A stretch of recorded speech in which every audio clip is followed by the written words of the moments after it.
নমস্কার বন্ধুরা, ঝুমার এসেলে সকলকে স্বাগত। আশা করব আপনারা সকলে ভালো আছেন, আমিও ভালো আছি।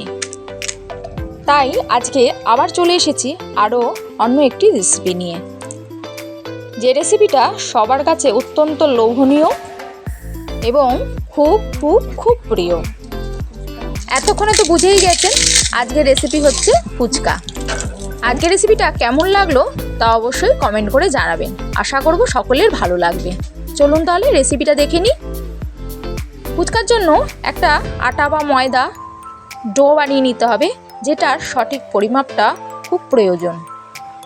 পরিমাপের জন্য একটা ছোট্ট আমি আমার ঘরোয়া একটা কৌটো নিয়ে নিয়েছি, আপনারা আপনার সুবিধা মতো নেবেন।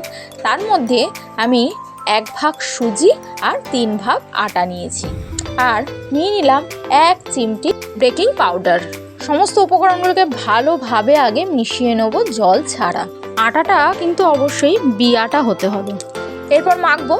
জলটা একটু হাত ছোঁয়া গরম হলে ভালো হয়। এবার অল্প অল্প করে জল দিয়ে আমাকে ডোটা বানিয়ে নিতে হবে। একেবারে কিন্তু সমস্ত জলটা ঢেলে দেবেন না, তাহলেই কিন্তু নরম হয়ে যাবে। আর এই ফুচকার ডোটা খুব নরম হবে না, একটু শক্ত ভাব থাকবে। প্রত্যেকটা প্রসেস যদি ঠিক মতন ফলো না করেন তাহলে কিন্তু সঠিক ফুচকা আপনারা পাবেন না। অল্প অল্প করে জল দিয়ে আমি একটা ডো বানিয়ে নিয়েছি। ডোটা খুব নরম নয়, হালকা একটু শক্ত মতন।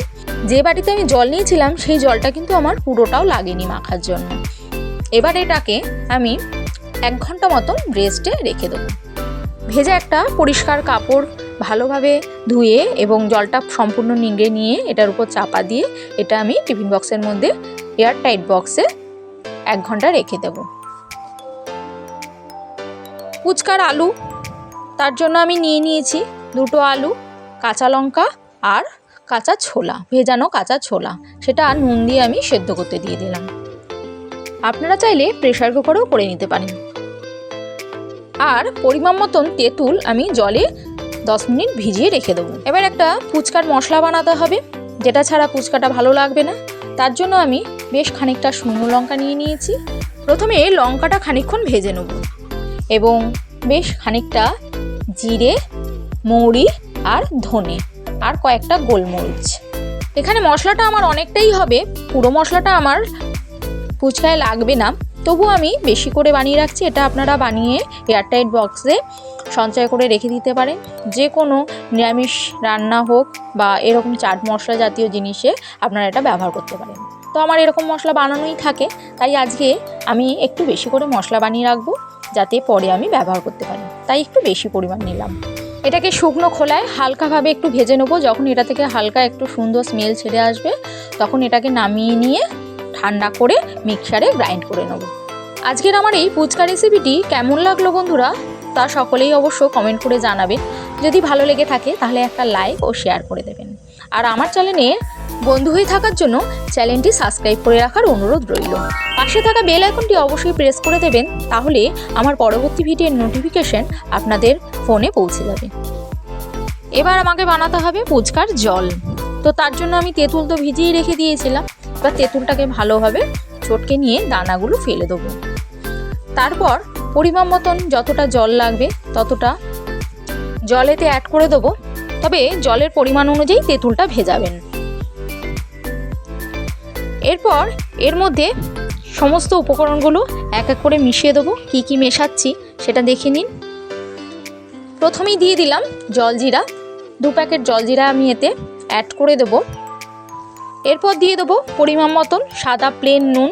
এই নুনটা একটু কম দেবেন, কারণ এর সঙ্গে আমাকে আবার বিট নুনও অ্যাড করতে হবে। বিট নুন ছাড়া ফুচকার জলটা ভালো টেস্ট আসে না। এরপর যেই মশলাটা আমি বানালাম সেই মশলাটার 1-1.5 চামচ এর মধ্যে দিয়ে দেবো। আর দিয়ে দেবো গন্ধ লেবু। গন্ধ লেবুর রসটা ভালোভাবে নিংড়ে দিয়ে দিলাম এবং একটা লেবুর খোসা আমি এর মধ্যে ফেলে রেখে দিলাম, সুন্দর তাতে গন্ধ ছাড়বে। আর কয়েকটা কুচনো ধনে পাতাও আমি এর মধ্যে অ্যাড করে দিলাম। এবার জলটা ভালোভাবে নাড়িয়ে নেব। এই হয়ে গেল আমার ফুচকার জল। তো আমি আরেক রকমের জল বানাবো, যেহেতু আমি তেঁতুলটা খাবো না, আমার বারণ আছে, সেই জন্য তেঁতুল ছাড়া একটা জল আমি বানিয়ে নেব। পরিমাণ মতন জল নিয়ে নিলাম।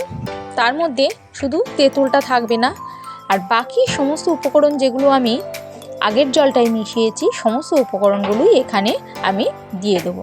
কিন্তু যেহেতু এর পরিমাপটা একটু কম হবে, কারণ জলটা একটু কম।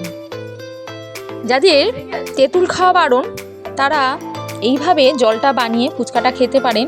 দেখবেন আপনার তফাৎটা আপনি বুঝতেই পারবেন না, এত সুস্বাদু লাগে এই জলটা, একবার না করলে বুঝতে পারবেন না। এই সমস্ত প্রস্তুত করতে করতে আমার প্রায় 1 ঘন্টা মতন হয়ে গেছে। তো এইবার আমি চলে যাব ফুচকার যে ডোটা মেখে রেখেছিলাম সেই দিকে। তো আমার 1 ঘন্টা বাদে আমি ফিরে এসেছি। ডোটা দেখব, আগের থেকে ডোটা একটু নরম হয়ে যাবে, যেহেতু এটা এয়ারটাইট বক্সে বা ভেজা কাপড়ে মোড়ানো ছিল, সেই জন্যই একটু প্রথম থেকেই শক্ত করে এটাকে মাখতে হয়। তো আরেকটু আমি এটাকে ম্যাশ করে নেব এবং এটার 4টে বড় বড় লেচি করে নেব।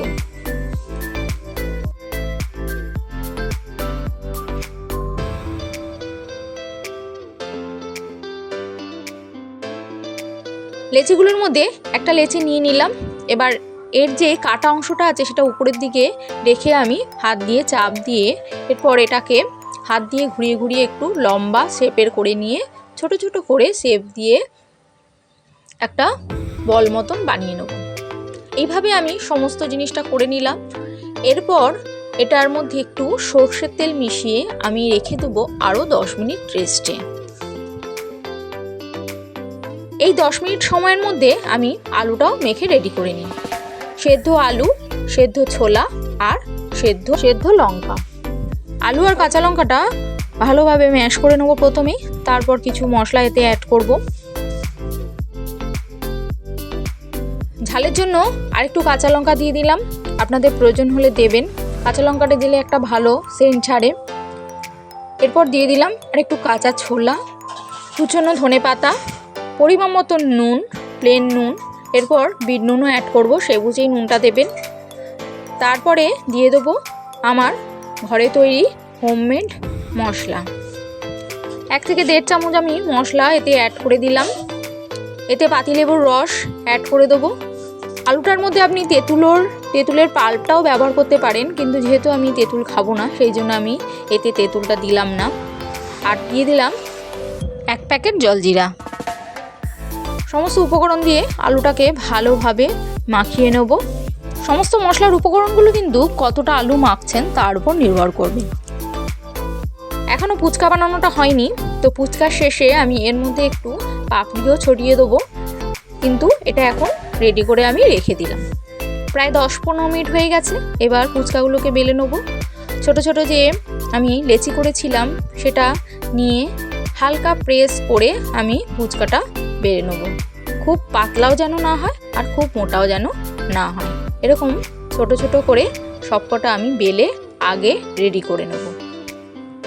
অনেকে একসঙ্গে বড় করে বেলে নিয়ে তারপর ছোট একটা কিছু দিয়ে ছোট ছোট করে লেচি কেটে নেয়, সেটা করলে আমার একটু অসুবিধা হয়, তাই এরকমভাবেই আমি পছন্দ করি। আপনারা আপনাদের সুবিধা মতন করে নেবেন। একটা বড় লেচি বড়োভাবে একটা বেলে তারপর একটা ছোট্ট কিছু নিয়ে সাইজ করে আপনারা গোল গোল করে কেটে নিতে পারেন। বেশ অনেকটা রিফাইন তেল আমি বসিয়ে দিয়েছি গরম করতে। এটা ভালোভাবে গরম হবে রিফাইন তেলটা। এবার আমি যেগুলো বেলে রেখেছিলাম তুলে নেব। দেখুন, তুলে নিয়ে আমি ঠিক যেটা নিচের দিকে ছিল সেটা আমি উপরের দিকে রাখছি। এইভাবেই হাতটা উল্টে আমি তেলের মধ্যে দিয়ে দেবো। তো যেই দিকটা নিচে এতক্ষণ ছিল সেই দিকটাই আগে তেলে দেব। এরপর একটা ছান্তা নিয়ে ক্রমাগত তেল ফুচকার গায়ে কিন্তু ছিটিয়ে যেতে হবে, থামলে চলবে না। যেগুলোর গায়ে তেল পড়বে না সেই ফুচকাগুলি কিন্তু আর ফুলবে না। গ্যাসের ফ্লেমটা হাইতে রাখবেন। দেখেছেন ফুচকাগুলো কেমনভাবে ফুলে গেছে। তো এইভাবেই আমি সমস্ত ফুচকাগুলো ভেজে নেব। তো এইভাবেই বানিয়ে নিন ঘরোয়া ফুচকা। জানি রাস্তায় দাঁড়িয়ে ফুচকা খাওয়ার, শালপাতায় ফুচকা খাওয়ার মজাটাই আলাদা, তবু যদি আমি ঘরে এরকম ফুচকা আমরা বানিয়ে খেতে পারি তাহলে সেটা আমাদের স্বাস্থ্যের পক্ষে খুবই ভালো। তো আমার সমস্ত ফুচকাগুলো ভাজা হয়ে গেছে। দেখুন ফুচকাটা কতটা মুচমুচে হয়েছে, যেটা আপনারা আওয়াজ শুনেই বুঝতে পারবেন। এবং কতটা ক্রিসমি হয়েছে। তো আজকে হয়ে গেল আমার ফুচকা রেসিপি কমপ্লিট। তো আজকে আমার এই রেসিপিটি যদি ভালো লেগে থাকে তাহলে অবশ্যই একবার বাড়িতে ট্রাই করে দেখবেন, আর কেমন লাগলো তা অবশ্যই কমেন্ট করে জানাবেন। আর যদি ভালো লেগে থাকে তাহলে একটা লাইক ও শেয়ার করে দেবেন। আর আমার চ্যানেলের নতুন বন্ধুদের আমার চ্যানেলটি সাবস্ক্রাইব করে রাখার অনুরোধ রইল। তো যে সকল বন্ধুরা আমার ভিডিওটি সম্পূর্ণ দেখলেন তাদের সকলকে অনেক অনেক ধন্যবাদ। তো এরকম একটি লোভনীয় ফুচকা রেসিপি করে তো আপনাকেই খেতে হবে, আমি তো শুধু দেখাতে পারি, খাওয়াতে তো পারবো না। তো আর দেরি কেন, ঝটপট করে ফেলুন ঘরে তৈরি ফুচকা। আজকে এই পর্যন্ত, নেক্সট দিন দেখা হবে অন্য কোনো রেসিপির সঙ্গে। তো যাওয়ার আগে যেটা বলে থাকি, নমস্কার বন্ধু, সুস্থ থাকুন, ভালো থাকুন।